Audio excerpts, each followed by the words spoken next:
Mucha gente recuerda su primera Compaq con cariño.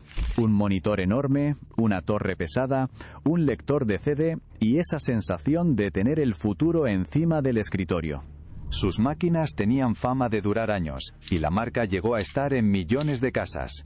Por eso su caída resulta tan rara. Además, desafió a IBM, llegó a estar en millones de casas, y se convirtió en una de las grandes del PC. Lo raro es que Compaq no era una marca odiada, tampoco era una computadora que la gente quisiera olvidar. Quiso comprar el futuro, pero terminó atrapada en decisiones cada vez más grandes, hasta que una fusión acabó borrando su nombre. Parece otra desaparición del mundo tecnológico, pero cuando la miras de cerca, entiendes que a Compaq la fueron borrando.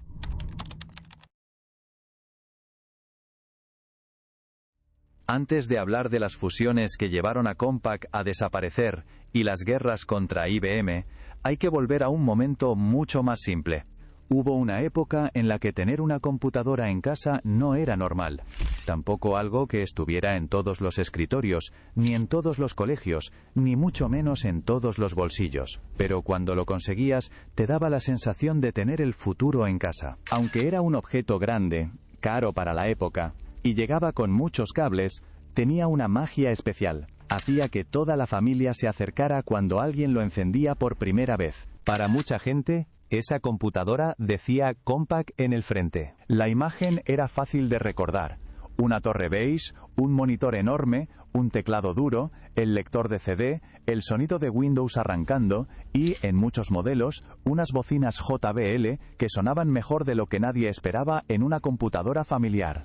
Había familias que se juntaban alrededor de la pantalla la primera vez que encendía, aunque nadie supiera muy bien qué hacer después. Alguien tocaba el ratón con miedo. Otro preguntaba por los cables, y siempre había uno que decía que aquello era demasiado caro como para estropearlo. Compaq entró en millones de casas justo cuando la computadora dejó de ser un objeto de oficina, y empezó a convertirse en parte de la vida diaria. Ahí se hicieron trabajos del colegio, se escribieron currículums, se instalaron juegos, se escucharon CDs, se grabaron discos y se aprendió a pelear con Windows cuando algo dejaba de funcionar sin explicación. Para algunos fue la primera vez que vieron Internet. Para otros, la primera vez que escucharon el sonido de un módem conectándose por la línea del teléfono. Y para muchos, la primera vez que sintieron que el futuro estaba encima del escritorio de casa. Por eso Compaq sigue apareciendo en la memoria de tanta gente. Muchos no recuerdan el modelo exacto. Algunos mezclan los años, otros no saben si era un Apresario, una Desk Pro o una laptop comprada mucho después, pero recuerdan la sensación, recuerdan que era fuerte, que pesaba, que tardaba en arrancar pero arrancaba, que el gabinete parecía hecho para durar, que las bocinas seguían funcionando años después, que algunas máquinas terminaban pasando de una habitación a otra, de un hermano a otro, de una oficina a una casa, hasta quedarse viejas por dentro, pero no rotas. Aunque ese detalle hace que la historia sea más incómoda. Compaq no desapareció porque la gente la odiara, no cayó porque sus computadoras fueran recordadas como un desastre. Al contrario, muchos antiguos usuarios todavía hablan de ellas como pequeños tanques, equipos duros, confiables, llenos de puertos, con teclados resistentes y servidores ProLiant que en empresas eran vistos como máquinas serias, hechas para aguantar trabajo de verdad. La caída empezó lejos del escritorio del usuario. Mientras esas computadoras seguían encendidas en casas, colegios y oficinas, la empresa que las fabricaba empezó a cambiar por dentro. El mercado del PC se hizo más barato, más rápido y más difícil de controlar. La calidad ya no bastaba. El prestigio ya no garantizaba la venta. Cada año aparecían competidores dispuestos a vender más barato, moverse más rápido y apretar los márgenes hasta donde hiciera falta. Compaq había puesto el futuro en millones de escritorios, pero ahora tenía que sobrevivir a un mercado que empezaba a moverse sin esperar a nadie. Y para entender por qué esa caída sorprendió tanto, hay que mirar primero lo que Compaq consiguió al principio, porque esta empresa no nació como una marca secundaria intentando rascar una parte pequeña del negocio.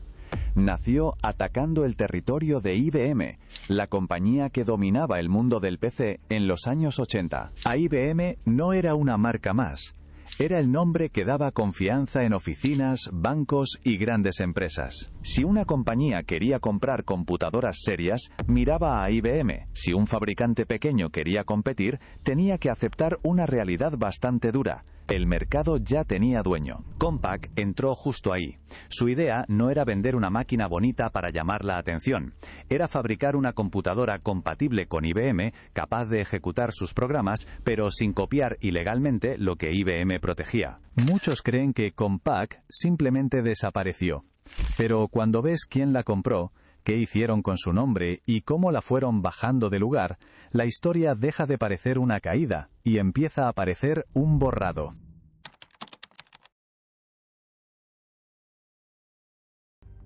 A comienzos de los años 80, IBM era la marca que daba confianza, que estaba en las oficinas importantes, que usaban los bancos, las grandes empresas y los departamentos donde nadie quería arriesgarse con un fabricante desconocido. Si una compañía quería comprar una computadora personal y no quedar como si estuviera apostando por un juguete caro, compraba IBM. Cuando Compaq nació en 1982, con Rod Canyon, Jim Harris y Bill Murto, 3 ex empleados de Texas Instruments, se sentaron en House of Pies, un restaurante de Houston, y dibujaron una computadora en una servilleta. Los 3 venían de una compañía donde se respiraba ingeniería, chips, placas, cálculos y conversaciones técnicas que para cualquiera de fuera sonaban imposibles de seguir. Ese día no estaban dibujando una forma de entrar en el territorio de IBM. Para competir, Compaq necesitaba algo muy concreto: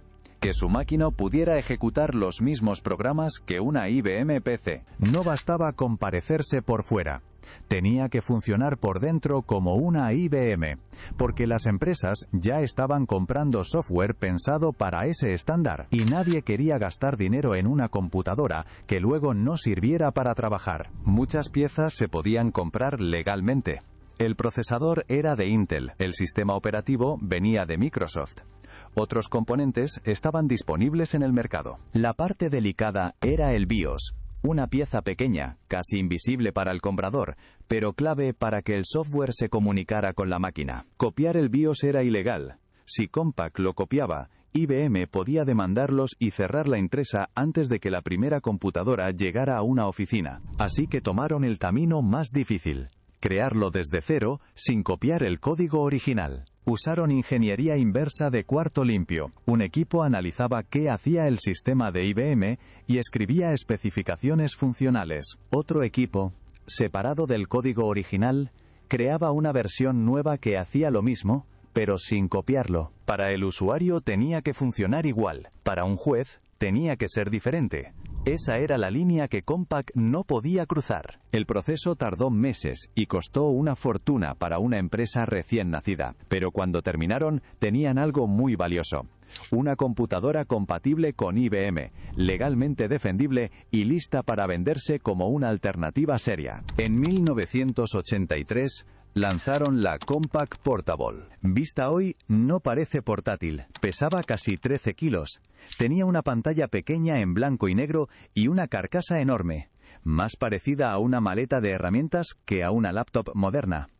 Pero en aquel momento, eso no importaba tanto. Podías moverla de una oficina a otra, llevarla en un viaje y ejecutar programas compatibles con IBM sin comprar una IBM. Compaq no estaba vendiendo una copia barata. Estaba vendiendo una máquina que podía trabajar en el mismo mundo que IBM, pero con más flexibilidad. Para muchas empresas, eso era suficiente para mirar la marca con otros ojos. El mercado respondió rápido. En su primer año completo, Compaq vendió decenas de miles de unidades y facturó más de $100 millones. Para una empresa nueva, aquello no era una entrada normal.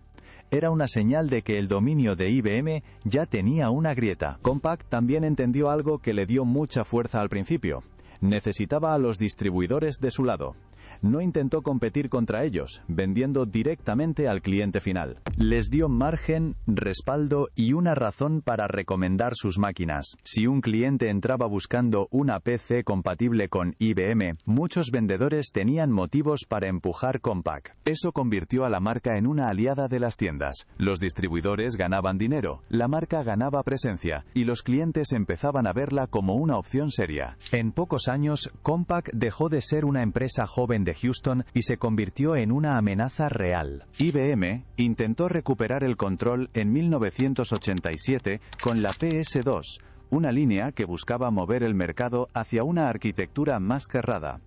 Si IBM imponía su nuevo estándar, los fabricantes de compatibles tendrían que pagar licencias o quedarse fuera. Era una forma de cerrar una puerta que Compaq y otros fabricantes ya habían empezado a abrir. Rod Canyon respondió organizando una coalición con otros fabricantes para defender un estándar alternativo. IBM quería volver a mandar sola. Compaq quería que el mercado siguiera abierto. Y esa vez, IBM no consiguió imponer su camino. Las empresas ya habían invertido dinero en computadoras compatibles. Los distribuidores ya estaban vendiendo alternativas. Los clientes ya habían visto que no todo tenía que venir de IBM. Compaq salió de esa pelea con más autoridad que antes. Ya no era solo la empresa que había fabricado una computadora compatible, era la empresa que se había atrevido a plantarle cara al rey del PC y seguir de pie. Durante unos años, todo pareció ir en la dirección correcta. Las ventas crecían, los distribuidores la querían, las empresas la respetaban y Compaq empezó a ser vista como una marca con peso propio. Pero esa victoria también dejó una dependencia peligrosa. Compaq había crecido apoyada en distribuidores, precios altos y un mercado donde las computadoras todavía dejaban buenos márgenes. Esa fórmula funcionaba mientras el comprador aceptaba pagar por una marca fuerte. El problema llegó cuando la PC empezó a convertirse en una guerra de precios. Los clones baratos iban a presionar desde abajo. Las empresas iban a recortar gastos. Los consumidores iban a mirar cada dólar. Y Compaq, que había vencido a IBM con inteligencia y un toque de astucia, descubrió que su siguiente enemigo no era tan grande, pero podía vender más barato.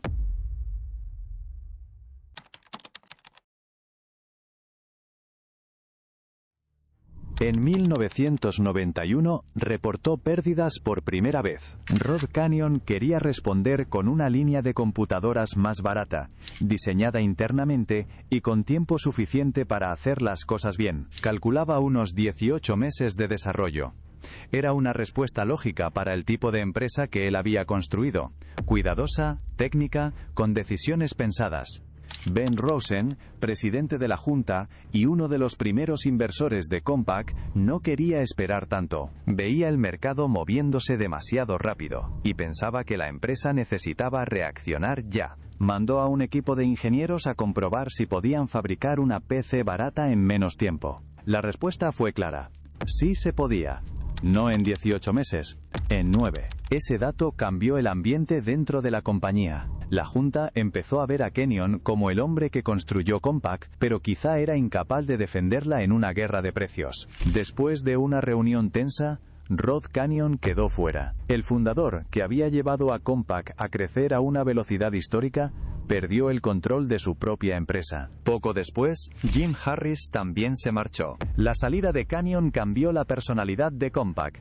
Eckhard Pfeiffer, que venía de dirigir las operaciones europeas, tomó el mando con un estilo mucho más agresivo.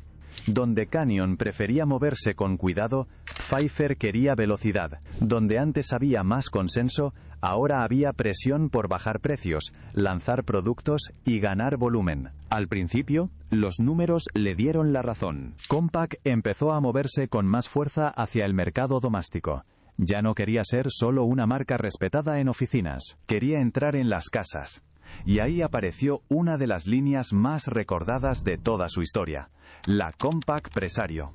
La Presario Era una PC pensada para familias que hasta poco antes veían una computadora como algo demasiado caro o demasiado técnico. Venía con monitor, módem, tarjeta de sonido, lector de CD-ROM, software instalado y en muchos modelos esas bocinas JBL que terminaron quedándose en la memoria de miles de usuarios.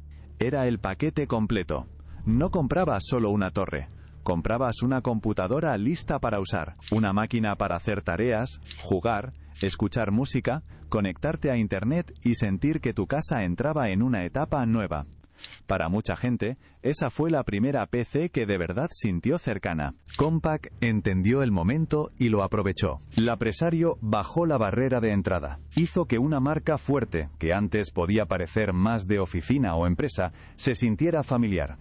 De repente, Compaq estaba en habitaciones, salas, colegios, pequeños negocios y escritorios compartidos por toda una familia. Para bajar costes, Compaq empezó a usar procesadores de AMD y Cyrix en algunos modelos, reduciendo su dependencia de Intel. Eso le permitió competir con más fuerza contra los fabricantes baratos y empujar precios que antes parecían difíciles para una marca grande. Durante un tiempo, la estrategia funcionó muy bien. Compaq creció, ganó presencia en hogares y reforzó su imagen como una marca de confianza. L'Apresario se convirtió en una de esas computadoras que mucha gente recuerda no por una ficha técnica, sino por lo que significó en su vida. Era la máquina donde se instalaban juegos, se abría en carta, se grababan CDs y se escuchaba música con unos parlantes que muchos todavía mencionan décadas después. Pero vender más barato también cambió el negocio. Compaq necesitaba fabricar más, mover más cajas y depender de que sus distribuidores vendieran rápido. En el mercado del PC,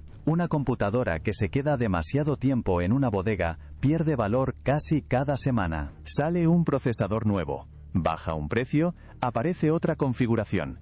Y de pronto, una máquina que parecía moderna empieza a sentirse vieja antes de llegar al cliente. Cada venta dejaba menos margen. Cada error de inventario dolía más. Cada nuevo competidor obligaba a ajustar precios. Compaq había ganado en hogares y oficinas, pero se estaba metiendo en una carrera donde la velocidad no siempre significaba control. Pfeiffer no quería que Compaq quedara atrapada vendiendo PCs cada vez más baratas. Quería llevarla a negocios más grandes, con clientes corporativos, servidores, servicios y contratos de mayor margen. En vez de construir todo eso durante años, decidió comprarlo. Compaq cometió su peor error estratégico en un intento desesperado. Se vino arriba y empezó a comprar el futuro en lugar de crearlo, además de olvidarse del potencial cliente que le lleva a la cima.